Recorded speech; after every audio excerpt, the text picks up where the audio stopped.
Hello, my dear student. Look at here. This is a long question from arithmetic progression. It's a very important question from NCERT example, my dear student. Look at here. Now, how to do this question? Just look at. My dear student, look at here. What is the question? Question is,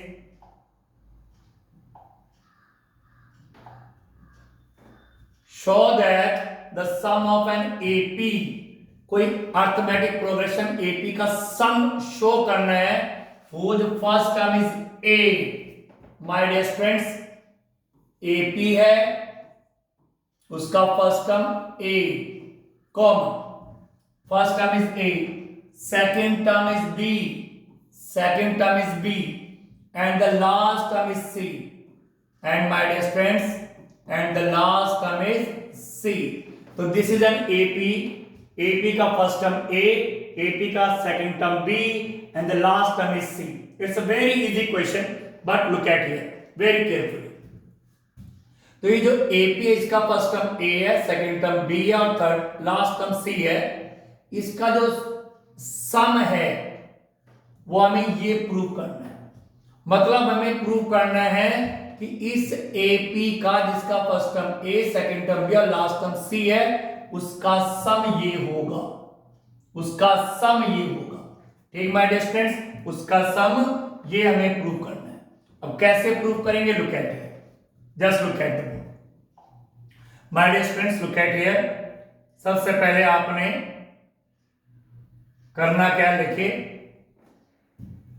AP आपके सामने है, आपको पता है इसका first term ए है, इसका second term B है, तो इसका कॉमन डिफरेंस जो डी है, डी आपको पता ही है, a2 माइनस a1 होता है, second term minus first one, क्योंकि ये फर्स्ट टर्म है, ये सेकेंड टर्म है, तो हम क्या करेंगे, b माइनस a. तो ये my dear student, look at here, इसका फर्स्ट टर्म a, इसका common difference b minus a.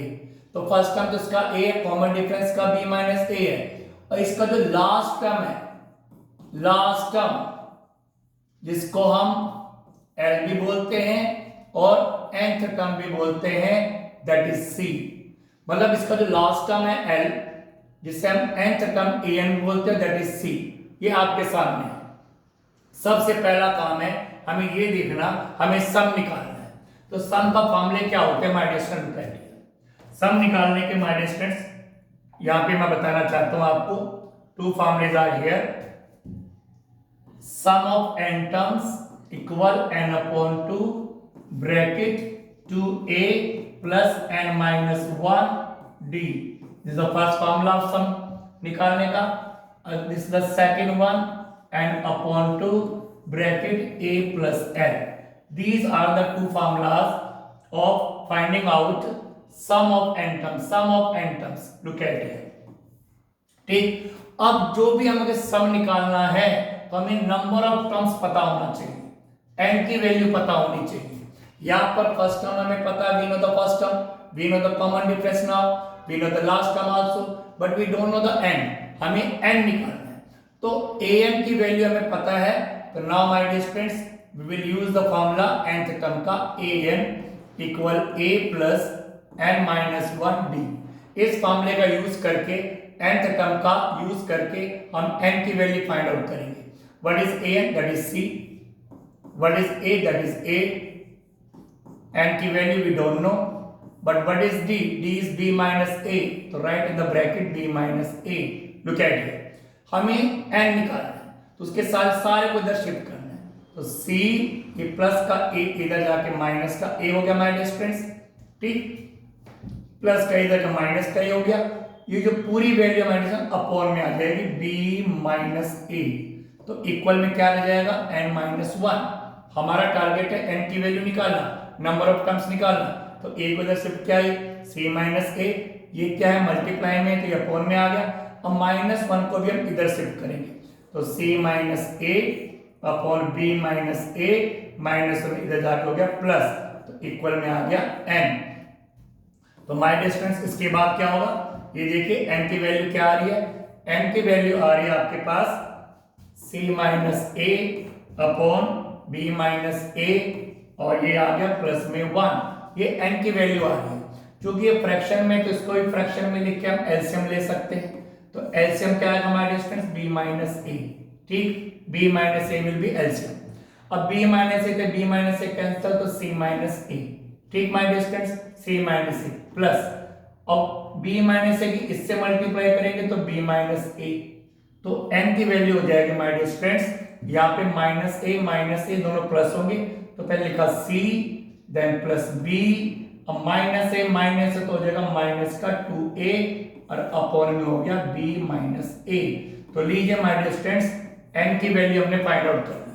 ठीक, तो जैसे हमने n की वैल्यू फाइंड आउट करी, उसके बाद हमें निकालना है सम ऑफ n टर्म्स। तो माय डियर स्टूडेंट्स, इन दोनों फार्मूला में से किसी एक का यूज करेंगे।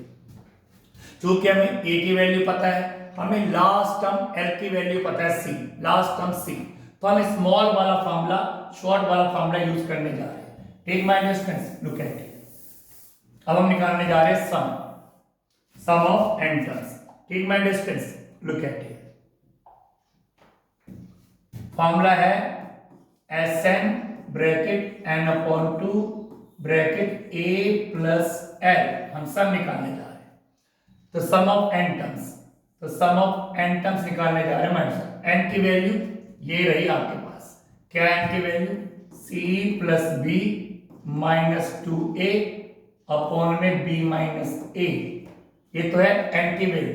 ये n की वैल्यू हमने यहाँ पुट कर दी, अपॉन में 2 भी है तो उस 2 को हमने ब्रैकेट में लगा दिया। ठीक माय डियर स्टूडेंट्स, n की वैल्यू पुट करी, अपॉन में 2 था, 2 ब्रैकेट में लगा दिया। देन ब्रैकेट a की वैल्यू a है, और my dear students last term जो है that is c, last term है c, तो ये आपके पास आ गया। Now sum of n terms equal c plus b minus 2a in the bracket and a plus c and upon 2 bracket b minus a, ये रहा आपके पास। अभी चेक करें तो my dear same it is here, a plus c plus b minus 2a, c plus b minus 2a, c plus b minus 2a, 2 bracket. तो हमने prove कर दिया माय डियर स्टूडेंट्स, ये उन्होंने कहा था कि शो करो कि सम जो है ये होगा, हमने यहाँ पे प्रूव कर दिया कि सम ऑफ n टर्म्स ये होगा, तो हमने इसको प्रूव कर दिया है। तो I hope my dear students you understood this question. Thank you very much.